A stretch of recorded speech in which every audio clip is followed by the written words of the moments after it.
నమస్కారం, కేఎన్ఎన్ టీవీకి స్వాగతం. ఇప్పుడు వార్తల్లోకి వెళ్దాం. భక్తుల మనోభావాల్ని దెబ్బతీసే అధికారం వీళ్ళకి ఎవరిచ్చారు? మీరు వెళ్ళాలనుకున్నప్పుడు వెళ్ళండి. వెళ్ళినప్పుడు అక్కడ సాంప్రదాయాలు గౌరవించండి, రూల్స్ను పాటించండి, మీరు వెళ్ళి రండి. ఇక్కడ కూర్చొని కావాలని మళ్ళీ నెపం వేరే వాళ్ళ మీద వేయడానికి ఇష్టం లేదు. పోవడానికి అక్కడికి పోతే సంతకం పెట్టాలి. సంతకం పెట్టేది ఇష్టం లేదు. సంతకం పెట్టి కూడా దౌర్జన్యం చేయాలి. దౌర్జన్యం చేయడానికి వీలు లేదు.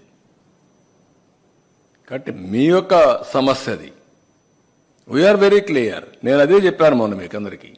నేను ఒక చట్టం తీసుకొస్తున్నాను. ఇతర మతస్థులు ఎవరికి వెళ్లాలన్నా ఏ మతమైనా సరే, ఒక మతమని కాదు, ప్రార్థనా మందిరాల్లో కానీ లేకపోతే వేరే మతాల్లో చర్చిల్లో కానీ మసీదుల్లో కానీ ఎక్కడైనా సరే వాళ్లే పనిచేయాలి. వాళ్ళ సాంప్రదాయాలు మనం గౌరవించాలి. No second thoughts. వేరే మతం వాళ్ళు పోయినప్పుడు అక్కడ సాంప్రదాయాలను గౌరవించి దాని ప్రకారం నడవడుచుకోవాలని చెప్పాం.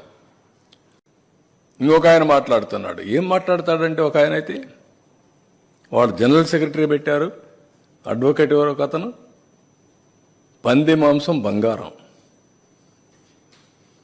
నెయ్యి రాగి, బంగారం తీసుకొచ్చి రాగిలో కలుపుతారంటాడు.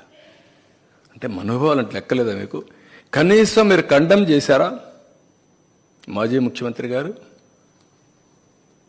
మీ పార్టీ జనరల్ సెక్రటరీ అవునా కాదా? మీ వాళ్ళు ఏమేమి మాట్లాడినా మేము భరించాలనా? మీకు బాధ్యత లేదా? మీకు ఆ విషయాలు నేను అడుగుతున్నా. ప్రజలను గుర్తించుకోమంటున్నా.